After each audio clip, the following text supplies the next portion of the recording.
In spiritual life, many obstacles arise. There are many challenges in human life. Sometimes life is very sweet, so enjoyable, so enticing, that one is so busy having a good time that there is no time to do sadhana, isn't it? Then other times life gets a little sour. Things are going wrong. The mood is not good. And one feels so beset by troubles that it is quite difficult to do sadhana. So, whether life is good or bad, it can still be difficult to do sadhana, isn't it? It doesn't matter either way. There are so many reasons not to do sadhana.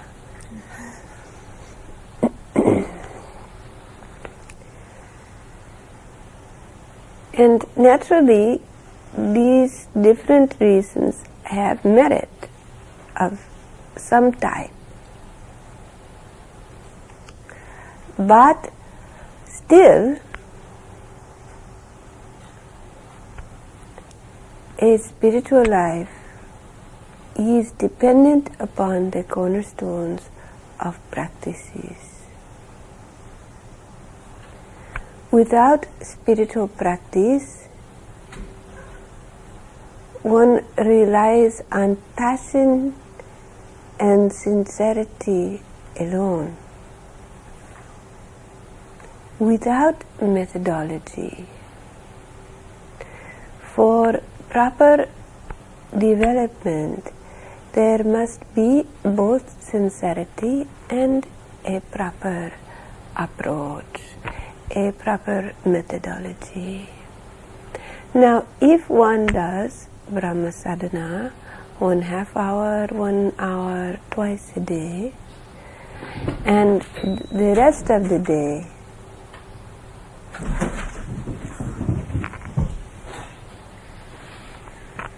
he is enjoying himself. He is getting his morning exercise. So if the rest of the day one does nothing but think negative thoughts or get so absorbed in other activities that one forgets entirely about Paramapurusha, then there will be benefit, but the benefit will not be maximized, because it is necessary to have integration of one's spiritual ideation into one's daily life. Otherwise, one cannot bring one's consciousness into a right perspective. So for this, all of the points of development have been given, and daily life practices.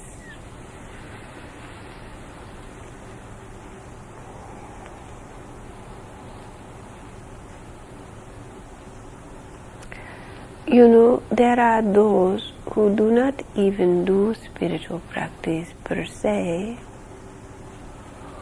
who have reached great heights of attainment. But if you analyze their lives, you will see that in fact in their own way they did Brahma sadhana. They were always crying for Lord And you will find that they did not contain or confine their spiritual quest to 1/2 hour, 1 hour, 2 hours a day, but they made it their passion. You will note the lives of such people, whether they sat in a formal way for meditation or not, who attain to spiritual heights. You will see that they had a passion that lasted throughout their day, that their lives were impassioned for Lord. And you will also note that regardless of their culture and tradition, that they were called contemplative, that they ideated upon the Supreme. They did Brahma sadhana.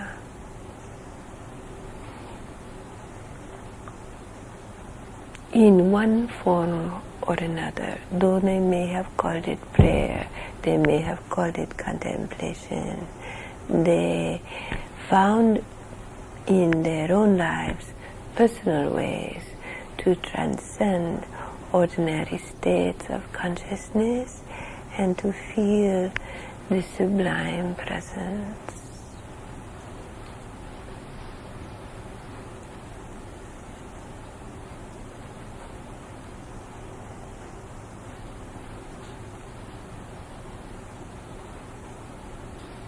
Now, Lord Buddha said that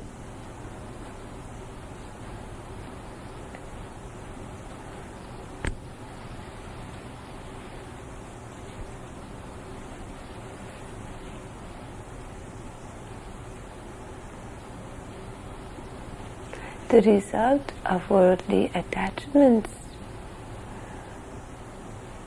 and bondages is ultimately suffering, though they may appear pleasing at the time.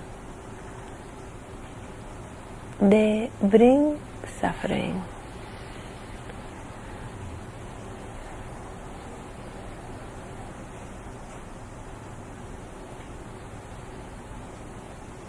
And that the way to free oneself from the bondages of suffering is by following the eightfold path.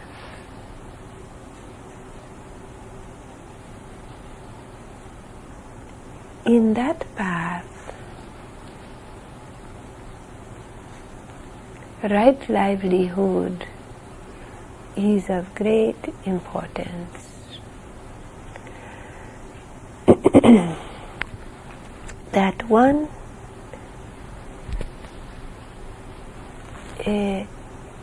one's actions in the world be in alignment with one's dharma. Now,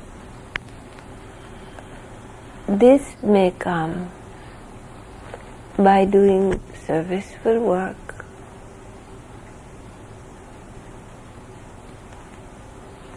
but even if the work does not appear serviceful, if it is done with a sense of service to the great, a sense of devotion to the great, it is done as an offering to Parampurusha. This transmutes one's relationship to one's livelihood. Though the livelihood should not harm other living beings, should not be for an evil cause. But if all work is done, even if the livelihood be for a very noble cause, but it is done in a way that is, it is felt as a burden and not seen to be associated with the great, it can still weigh on the person. But if the livelihood is done as an offering to the great, how many alarm clocks are there in this house? If it is done as an offering to the great, then it may be very beneficial to one's spiritual life, and one's relationship and association with livelihood becomes pure. It is service to the Supreme. So before doing actions in the world, it is most important to take Guru Mantra and to ideate upon the presence, the omnipresent existence of Paramapurusha, and to offer all action. Not only does all action really come from Him, all capacity is His, but all must be offered as a gift to Him. All feeling of I-ness, all identification with the doership of action must be offered, and the results of actions offered at His lotus feet.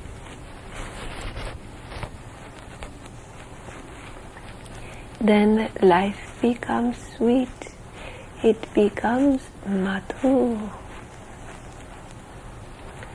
Life becomes sweet when one sees that Lord is all around, even in those difficult people in one's life. Lord is there. And not only that, Lord is the doer of all actions, for all lies within the great tapestry of His existence as modified in the dance of Prakriti. And you know, there is no dance that is delightful if it doesn't have its ups and downs, its highs and lows. So you have to respect this about the nature of this dance of life. And if you don't want to get swept up in these highs and lows, the best approach is to recognize that only the Supreme Brahma exists. To keep your mind ever ideating upon Him, and if it's good or if it's bad, it's all the same. For only He exists in every person you meet, in everyone you know. And in all the actions, all the capacity you have is His capacity. All are His form.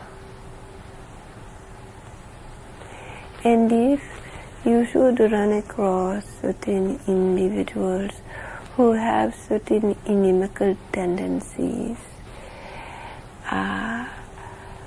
you realize their deeper essence and relate to the divinity which is hidden by these mental distortions. Relate to the divinity within them. You know what it does to people? It brings forward that shining quality in them, because you are speaking to that in them. It is very effective. You speak to the greatness within each individual. You speak to the divinity within each individual. You see with your eyes their divine side. you see their sweet side. And even if in their own minds they are feeling somewhat different than that, and so their actions reflect this negativity, you see the true person within them. You see the brightness in each and every human being, each and every living being. And do you know, they will respond to this. Has anyone experienced this? Yes, and they respond to this. They begin to feel some flicker of that brightness. You make it alive in them. Because the nature of each and every living being is sweet. It is Param Purush who is manifesting in form and color, and only in the forgetfulness of his own nature and in the pains and sufferings that come due to the pushes and pulls and school of hard knocks in the world of form and color and physical and psychic limitations, does the consciousness which is his become associated with negative and disturbing thought forms and actions.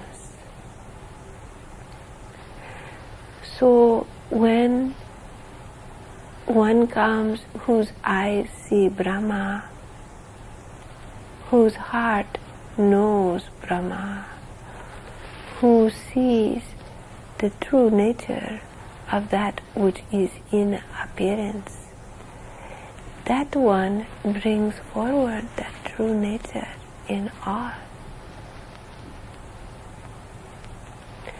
So that darkness is a little less in the world, and the light of the true self more visible.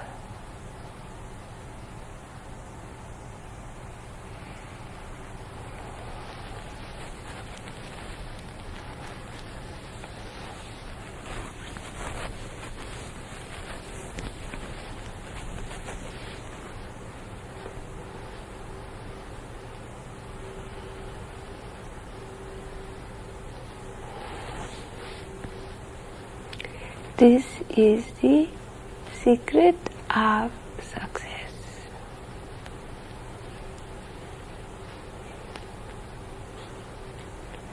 The knower of Brahma sees only Brahma.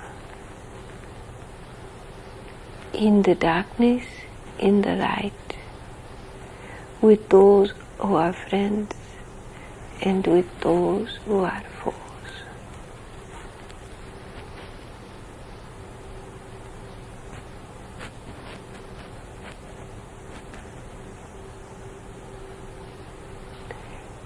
He is not fooled by appearances.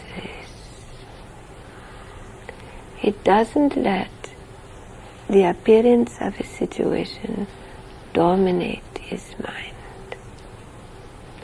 You know, equanimity of mind comes when one develops this trait and characteristic. Equanimity of mind comes because one's mind becomes stable, becomes quite stable. And how to make the mind stable? You know, there are two parts to the mind. One is intellect and one is emotion. If just there are thoughts in the mind, then and the emotions are going hither and thither, then the mind cannot be stable. It will go all over. And if the emotions are sweet, but then the thoughts degrade, then the emotions, the feelings will also degrade, isn't it?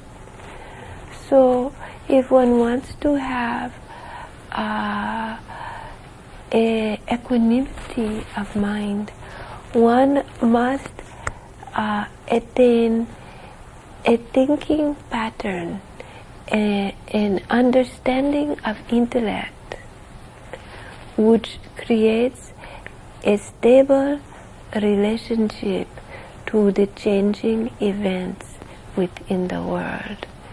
And then the emotional body becomes stable as well, not as a result of the suppression or repression of feeling, but as a result of correct perception in the mind.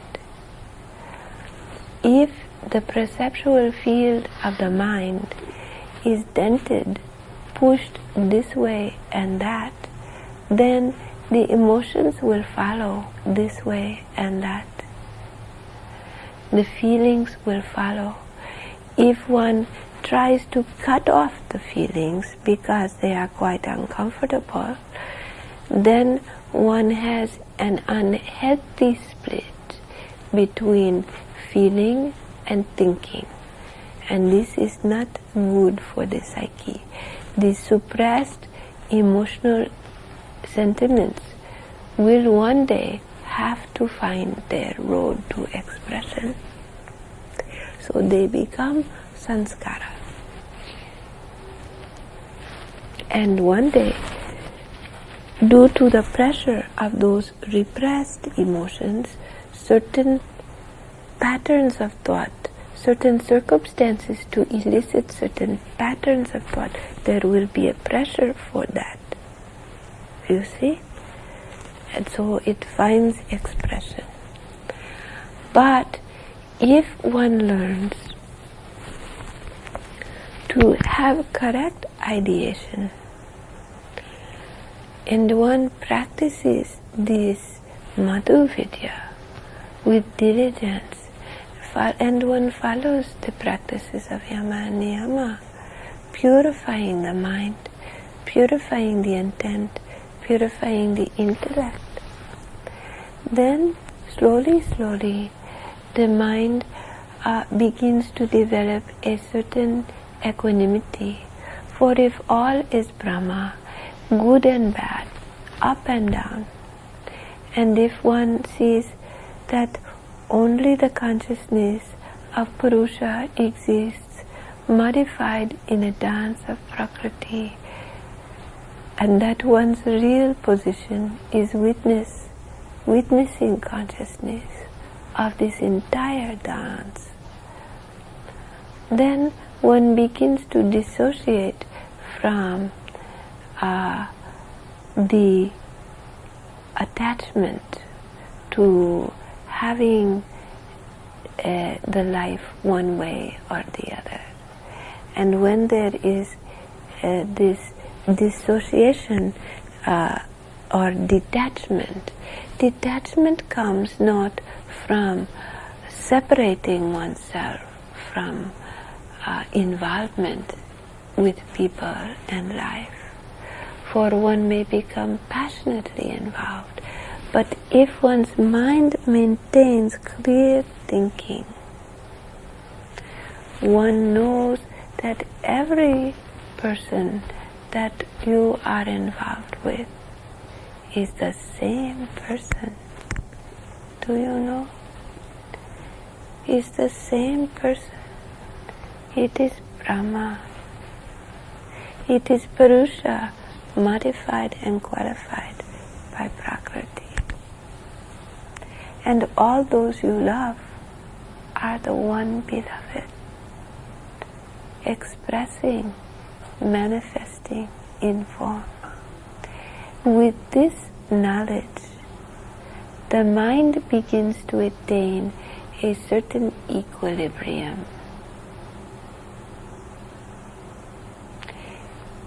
There is an understanding, a clear thinking.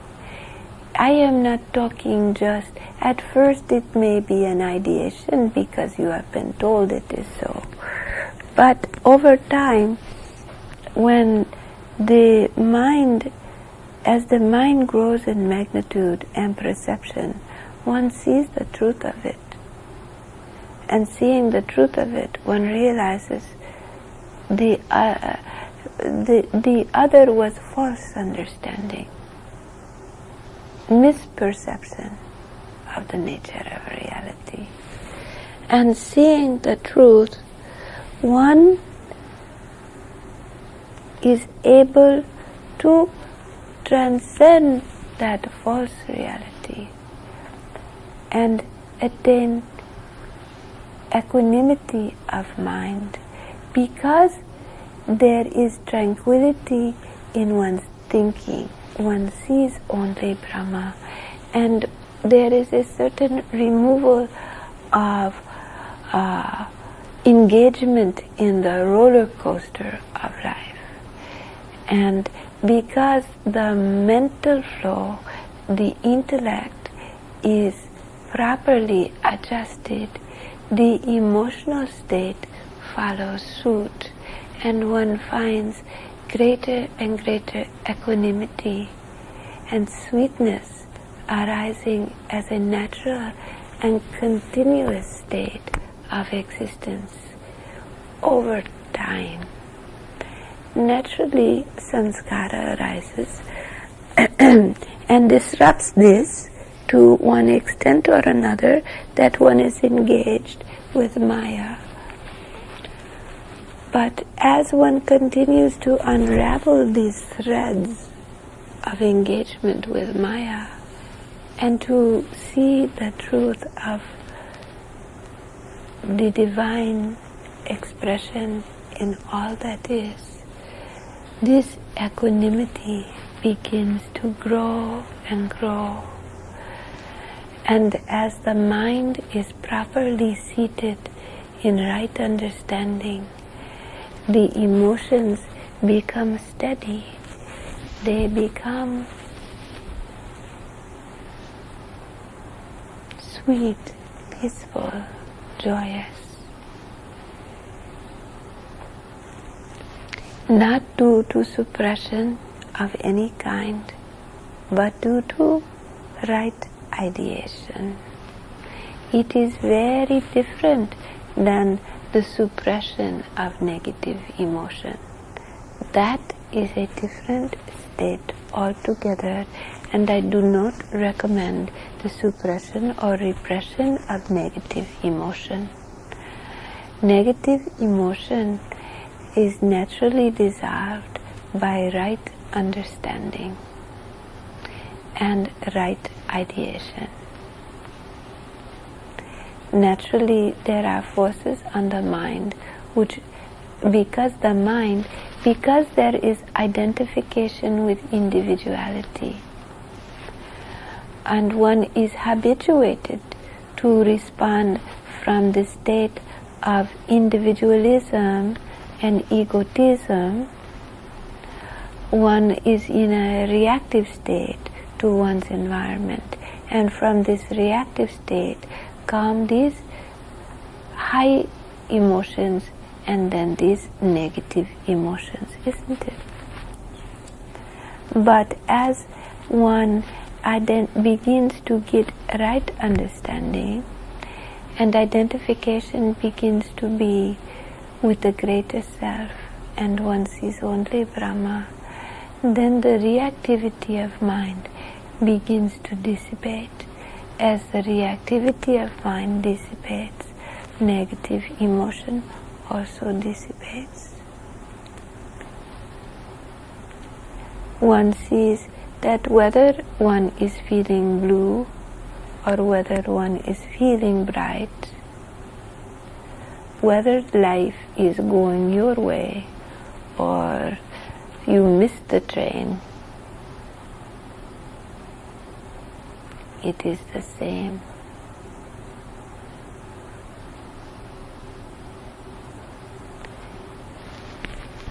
It is the same.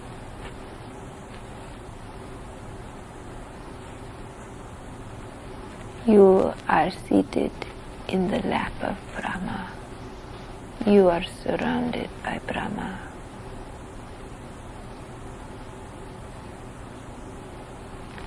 All forms are the form of Brahma, including your form. In fact, you are not this body. You are not this mind. You are not the feelings, the pains, the sorrows. You are not even the joys. You are all that is, for you are the consciousness, the Atman, the witness of your existence, the awakened consciousness which witnesses your existence. And the Atman is no different than the Paramatma, which witnesses the entire universe. All is a play, a dance, a drama within the mind of Brahma, within the body of Purusha, witnessed by Purusha.